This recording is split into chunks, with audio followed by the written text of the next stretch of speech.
국회 입법데이트의 이익선입니다. 가정폭력. 있어서는 안 될 일이지만 우리 주변에 늘 있어왔고 그다지 크게 비춰지지 않았던 이 가정폭력. 최근에 그러나 많은 분들이 관심을 갖게 되셨죠. 이제는 근절되어야 할 가정폭력에 관한 내용 오늘 준비했습니다. 가정폭력 범죄의 처벌 등에 관한 특례법 개정안 준비를 했고요. 이어서 공직자 전관 예우와 관련된 공직자윤리법 개정안 두 가지 개정안 입법데이트에서 마련해봤습니다. 이 두 개정안을 대표 발의하셨습니다. 새정치민주연합 유대운 의원을 모셨습니다. 의원님 어서 오십시오. 네, 안녕하세요. 네, 반갑습니다. 최근 우리 사회에 아동학대, 또 가정폭력, 안타까운 이 사고들이 끊이지를 않고 있는데요. 네. 의원님께서는 이런 불행한 일들이 반복적으로 일어나는 이 상황에 대해서 해법을 어디서부터 찾아야 된다고 생각하십니까? 해법 많이 바뀌어야죠. 우선 국민적 관심도가 크게 바뀌어야 된다고 생각을 하고요. 근본적인 문제는 정부도 바뀌고 국회도 그 해법을 알으니까 반드시 완치될 수 있는 그런 정책을 예산과 함께 반드시 내놔야 한다. 내놓는 시기는 빠르면 빠를수록 좋겠다. 그것이 가장 큰 해법이 아닌가 그렇게 생각을 해봤습니다. 뭐 정부나 국민의 기본적인 생각도 바뀌어야 되지만 무엇보다도 예산이 따르는 정책이 빨리 마련돼야 된다. 이 말씀 주셨어요. 근데 얼마 전에 뭐 다들 알고 있습니다만 안산에서 그 아내의 전 남편과 또 일부 딸을 살해하는 그러고 나서도 별로 죄의식을 느끼지 않는 그런 그 범인을 우리 모두가 목도하지 않았습니까? 정말 깜짝 놀랄 사건이었는데요. 근데 또 마침 의원님께서 이미 이 가정폭력범죄 처벌 등에 관한 특례법 개정안을 내놓으신 터라서 혹시 이전에 이러저러한 이유로 개정안을 좀 마련해야겠다라고 생각하셨던 건지 어떤 계기셨는지 궁금합니다. 예, 가정폭력이 사회적 국가적 문제로 대두된다는 것은 전 국민이 다 알고 있습니다. 그러나 바로 옆집에서 엄청난 가정폭력이 일어나는데도 불구하고 인근 주민이나 경찰관이 강제할 수 없다는데 근본적인 문제를 제기했고요. 국정감사에서 이 부분을 근본적으로 접근해서 크게 가정폭력이 번지지 않는 범위 내에서 단속할 수 있는 최소한의 범위가 어떤 것일까? 그걸 정의하는 데 목적을 두고 본 법안을 대표 발의하게 되었습니다. 얼마 전 안산에서도 보셨지만 분명히 위험을 감수한 주부가 경찰 관서에 가서 모든 문제를 사전 예방해달라는 그 부탁과 함께 기대가 있었습니다마는 경찰은 그것을 현행법이나 또는 기타 그동안에 쭉 그 잠재적으로 인식돼 왔던 가정의 문제는 너희들 문제 아니냐.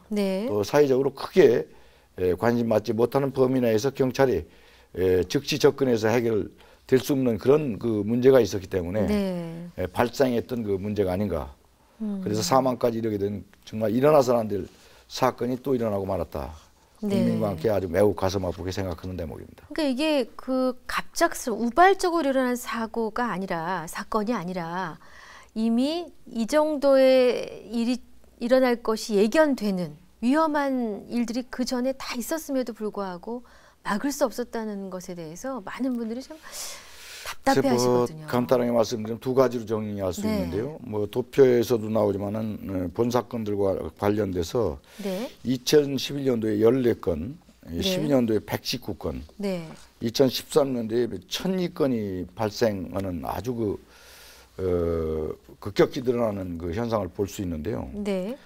이 부분은 법률만 제대로 만들어서 경찰관에게 현장에서 강제할 수 있는 그런 법들만 주어져서 경찰에게 준다면 훨씬 더 가정폭력이 줄고 기이 일어난 폭력도 아주 단순하게 처리할 수 있는 그런 내용이 골격으로 담아서 법안이 이제 통과돼서 집행이 된다면 이 부분을 훨씬 줄어들거나 아예 예방 차원에서도 훨씬 도움이 될 거라는 그런 판단을 계속 해왔습니다. 그러나 가정폭력을 재발 방지와 긴급 임시조치 실효성을 이제 확보하기 위해서 본 법안에 이제 마련하게 되기는 했습니다만은 네. 누가 뭐라 하더라도 네. 주변의 관심과 사회적 관심이 집중되고 여기에 따르는 정책적 배려가 네. 반드시 필요하다는 것이 저의 생각입니다. 네. 뭐 최근에 큰 사고로 더 이제 불거지긴 했지만 예. 이전부터 준비를 쭉 해오셨던 건데 이번 가정폭력 범죄 처벌 등에 관한 특례법의 핵심 내용 예. 다시 한번 정리해 주십시오. 가정폭력의 재발 가능성을 이제 판단하기가 참 여러 가지가 있을 수 있는데요. 네네. 우리나라는 가정폭력을 가족끼리 이제 해결할 문제라고 생각하는 경향이 매우 높습니다. 맞습니다. 남의 가정사다. 그렇습니다. 이래가지고. 그래서 지금까지 경찰이 적극적으로 이제 나서질 못하는 그런 그 문제도 있었습니다. 네. 1월 13일 경기도 안산 사건이 바로 그 부분을 이제 증명해주는 그런 단적인 예가 아닌가 이런 그 사건이 아닌가 이렇게 생각을 하고요. 네. 그래서 이 문제를 실질적으로 해결하기 위해서는 구체적인 법률을 만드는 것도 중요하지만 그 법률의 실행됨과 동시에 홍보와 네. 정책, 예산이 포함되는 네. 이런 부분들이 이제 정밀하게 된다면 아무래도 법률이 전체를 다 담보할 수는 없지만 네. 그런 측면에서 볼 때 많은 폭력에 시달리는 주부나 어린이나 네. 노인들께서 훨씬 좀 경찰 관서에도 네. 훨씬 도움이 될 거라는 그런 판단에서 예. 이 법안을 내놓게 된 것입니다. 그럼 이제 현행법에서 뭐가 달라지는지 그 핵심 내용은 어떤 것인가요? 현행법에서 달라지는 건 크게 두 가지인데요. 네네. 현장에 충돌했을 때 네. 현행법은 네. 경찰이 강제할 수 있는 범위가 아주 느슨하게 되어 있습니다. 네. 뭐 해도 되고 안 돼도 되는. 아하. 막상 덤벼들어서 해결했을 때 네. 가해자나 피해자가 오히려 항의할 수 있는 그런 대목들이 있기 때문에 그것을 네. 구체적으로 네. 뭐 예를 들어서 격리시킬 수 있다거나 네. 또는 공중부하 등으로부터 100m 이내에서 접근하지 못하게 한다거나 아하. 여러 가지가 구체적으로 들어가 있는 것이 특징이다. 그렇구나. 그렇게 말씀드릴 수 있습니다. 그럼 이런 위험에 노출돼 있던 그 피해자들은 좀 더 안심을 할 수 있는 거고 치명적인 사건은 예방할 수 있는. 그렇습니다. 예를 들어서 한 가지만 예를 들면 네. 이제 가정폭력으로서 신고를 했어요. 네. 경찰관이 이제 현장에 출동을 했습니다. 네. 근데 현장에 출동했을 때 우리는 아무 이상 없다면 경찰관이 그냥 돌아갈 수밖에 없었습니다. 아하, 네. 이 부분은 경찰관 스스로가 현장에서 파악을 통해서 판단해서 즉시 연행하거나 격리시킬 수 있는 것이 이 법안의 본질입니다. 그렇군요. 이렇게 예를 들어주시니까 훨씬 더 예. 이해가 잘 되는 것 같습니다. 예. 그러면 이 개정안에 명시되어 있는 긴급 임시조치제도라는 게 지금 방금 말씀 그 부분이신 거죠? 예. 당장에 드러나는 폭력이 없더라도 경찰관의 판단으로 예. 격리시킬 수 있는. 그렇습니다. 네. 직권으로. 예. 그렇군요. 지난 국감에서 지적하신 바가 있는데 우리나라 이제 가정폭력이 아까 뭐 몇 건 말씀하셔서 깜짝 놀랐습니다만 예. 증가 추세에 있는 거죠, 현황이? 그렇습니다. 예를 들면은 2013년 가정폭력이 발생한 건수가 네. 총 16,000. 그것도 신고된 것. 그렇습니다. 네네. 785건인데 네. 2012년에는 762건에 비해 거의 2배가 네. 이제 증가된 그런 상황이죠. 네. 폭력별로 이렇게 보면은 네, 유형별로. 아내 학대가 네. 11,759건으로 70.1%를 차지합니다. 네. 가장 많죠. 예. 두 번째가 이제 남편 학대가 832건, 5%. 네. 자녀 학대가 460건으로 2.7%. 네. 노인 학대가 610건으로 3.6%. 네. 기타 이제 3,127건으로 18.6%를 차지하고 있는데 네. 이 아내 학대가 가정폭력 가운데 가장 많은 비중을 차지하고 있는 것은 네. 우리나라의 유교 사상이라다가 남존 여비의 이 체계 속에서 아직도 벗어나고 네, 있지 못하고 있다는 그렇군요. 후진국 성향을 빨리 탈피하는 것이 네. 이 법률로 강구할 필요가 있다. 그렇군요. 그렇게 생각합니다. 근데 사실 가정폭력이라는 거는 굉장히 사적인 영역에서 이루어지기 때문에 드러난 수치보다 더 많을 것이죠. 그래서 그렇습니다. 사실 국민의 입장에서 우리 국회의원 여러분들께 어떤 바람이 있다면 이것이 정말 근본적으로 해결될 수 있고 해서는 안 된다라는 경각심 불러일으킬 수 있을 만한 어떤 법이나 정책적인 측면에서의 도움, 또 다른 또 세세한 도움들이 필요할 것 같거든요. 실제로 아까도 이제 사회자분께서 말씀하셨지만 이거는 신고된 건에 국한된 것이고 그렇죠. 실제로 신고가 안 된 사건이 이거보다 몇 배는 더 많을 것이라는 그런 추정을 가히 할 수 있습니다. 그런데 이 근본적인 문제는 물론 당사자들의 어떤 인격 변화라든가 사회적 변화를 통해서 근본적으로 해결돼야 되지만 그것이 아직까지도 이게 근절되지 않고 계속 증가하고 있다는 것은 정부나 정책으로 뒷받침을 강력히 해줘야 된다는데 이의를 제기할 사람은 아무도 없겠죠. 네. 자, 다시 앞서 말씀하신 부분에서 한 가지 좀 더 강조할 부분이 있어서 다시 한번 여쭤보고자 합니다. 긴급 임시 조치요. 개정안에 명시되어 있는 긴급 임시 조치 제도에 대해서 좀 더 구체적으로 말씀을 부탁드리겠습니다. 긴급 임시 조치는 긴급 임시 조치를 위반해도 제재할 수단이 없다는 데서 이 법안이 만들게 된 동기거든요. 그래서 아까도 말씀드렸지만 긴급 임시 조치가 현장에 출동해서 이제 격리시킬 수 있다든지.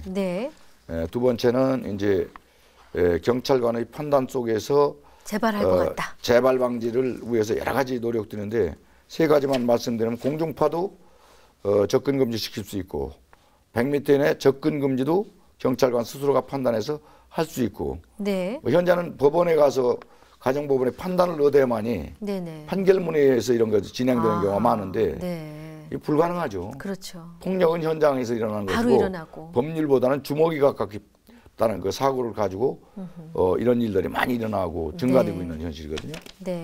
보다 더 구체적인 것은 여기서 다 말씀드릴 수 없지만 어쨌든 현행에서 법률로 담아내서 실효를 얻을 수 있는 그런 현상은 전부 다 법률에 담아놨다는 것이 특징입니다. 가정폭력범죄 처벌 등에 관한 특례법 처리 전망은 어떻게 보고 계십니까? 지금 현재 이 사회가 말해주듯이 이건 여야의 개념도 아니고 또 저도 법안 심사 소위원을 2년 이제 했습니다만은 충분히 만장일치로 통과될 확률이 매우 높다. 그렇게 판단됩니다. 자, 또 다른 내용이 오는 3월에 시행을 앞두고 있는 공직자윤리법입니다. 작년 세월호 사건 이후에 우리 사회에 관피화된 이슈가 얼마나 뜨거웠습니까? 이 공직자윤리법 개정을 당시에 제안하시게 된 배경은 어떤 것이었는지요? 사실 공직자윤리법은 제가 국회의원이 되기 훨씬 전에 공기업의 이제 CEO를 한 경험을 가지고 있는데 그때 보니까 공직자의 마피아가 너무 심각하다. 웬만한 자리만 있으면 전부 공직자들이 와서 차지하고 있는 그런 현상을 많이 봤습니다. 국회에 돌아서 보니까 세월호 사건에서도 잘 보셨지만 중용원 검열 검색 허가 인허가 이 과정에서도 이제 관피아가 공직자하고 결탁이 되면 안 되는 일이 없을 정도로 공공연히 퍼져 있죠. 대표적인 예가 그 위험을 제대로 점검하고 있더라면은 세월호 사건이 났다 하더라도 빨리 구제됐을 것이고 나지도 않았을 것입니다. 따라서 이 부분은 주요 쟁점이 하나를 비중 있게 말씀드리면 관피아는 어쨌든 탈피해야 된다. 중요 부서일수록 현행법 2년 정도로 규제하고 있지 않습니까? 앞으로는 제가 낸 법안은 3년인데 실효성을 더 거두려면 더 많이 연장을 시켜놔야 되는데 우선 시행을 내보자는 취지로 솔직하게 말씀드리면 법률이 통과돼야 된다는 당위성에서 설득력 있게 했기 때문에 이 시행을 3년으로 늘려놨습니다마는 해보다가 안 되면 더 연장해서 관피아를 척결시킬 필요가 있다는 당위성에서 본 법안을 제출해서 통과됐습니다. 그렇군요. 시행을 앞두고 있는 개정 공직자윤리법의 핵심 내용 지금 3년 그 얘기 해주신 건데요. 2년에서 3년으로 늘린 거죠. 더불어서 추가해서 말씀해 주실 부분은 지금 아까도 다 말씀드렸지만 우리나라의 큰 문제는 학연 지연의 문제와 네. 또 특히 공직자 우리끼리라는 그 문화가 존재하는 것도 사실 아닙니까? 그렇습니다. 이 문제에서 관피아를 본다면 네. 상당히 심각한 문제로 판단될 수밖에 없다. 예. 아까도 말씀드렸지만 세월호 문제에서 잘 봤다 우리는. 네. 그러나 그보다 훨씬 더 문제가 있는 것도 많이 있다. 네. 그걸 여기서 세부적으로 말씀드릴 수 없지만 어쨌든 그 부분을 국민들도 안심하고 네. 이제는 국가의 모든 기관이 공공연하게 잘 국민을 위해서 일해주겠구나 하는 네. 그것이 안심의 척도 범위 내에서 2년에서 3년으로 늘려놨는데 네. 이 법이 시행해서 더 문제가 조금이라도 더 발생한다면 네. 다시 법안을 손질해서 강화시킬 필요성도 역시 같이 안고 있다는 것이 제가 가진 설명입니다. 네. 이제 3월에 이제 시행이 되면은 그야말로 관에서 혹은 또 유관기관에서 분위기가 사뭇 달라질 것 같습니다. 예, 기대 효과 앞으로 이것이 이제 시행이 되면서 적어도 이런 일들은 일어나지 않을 것이다. 이런 부분 이렇게 갈 것이다. 기대하시는 그 효과가 있으실 것 같고요. 또 개선해야 될 과제가 좀 더 남아 있다면 첨언해 주시죠. 글쎄 우선 뭐 이제 관피아 문제가 2년에서 3년으로 연장은 됐습니다만은 시장형 공기업 및 이제 안전을 감독하는 이런 기관들, 뭐 인허가 조달의 업무를 수행하는 공직 유관단체, 뭐 사립대 등을 취업제한 기관으로 이제 추가를 했습니다. 상당히 범위가 넓어진 거죠. 그러네요.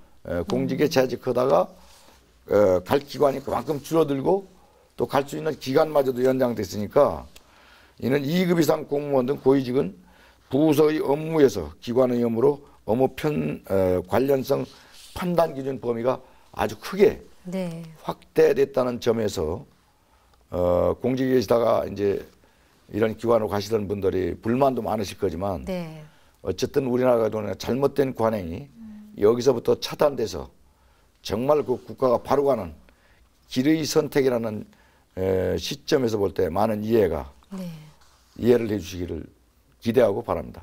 네, 잘 알겠습니다. 이미 결실을 얻었기 때문에 시행이 되면서 애초에 기대했던 그 효과들이 좀 잘 나타나기를 바라는 마음입니다. 뭐 약속된 시간이 거의 다 되어가긴 하는데요.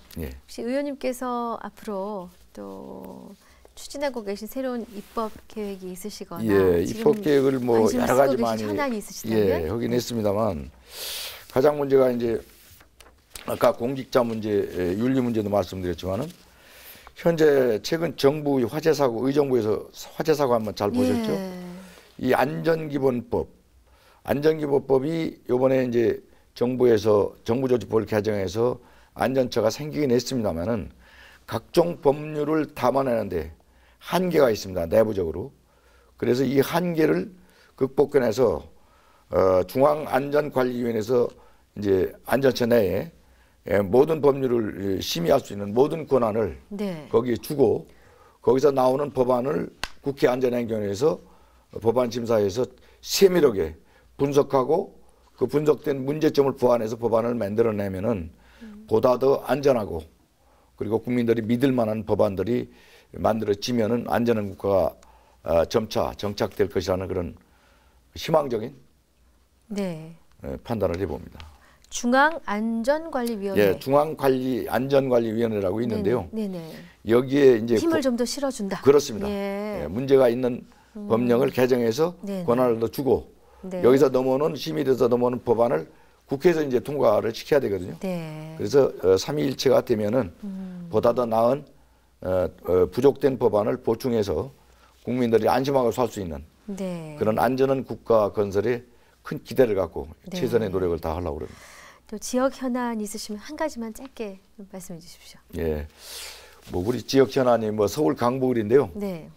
뭐 주어진 여건 속에서 매우 어렵지만 경제적으로 우리 강북 을구 주민들도 열심히 사는 분들이고 저도 또한 그에 맞춰서 최선의 노력을 다하고 있는 그런 서민 대변자로서 열심히 하겠습니다. 잘 들었습니다. 오늘 저희 프로그램에 나와주셔서 감사합니다. 감사합니다. 국회 입법데이트 오늘은 새정치민주연합 유대훈 의원과 함께한 시간이었습니다. 시청해주신 여러분 고맙습니다.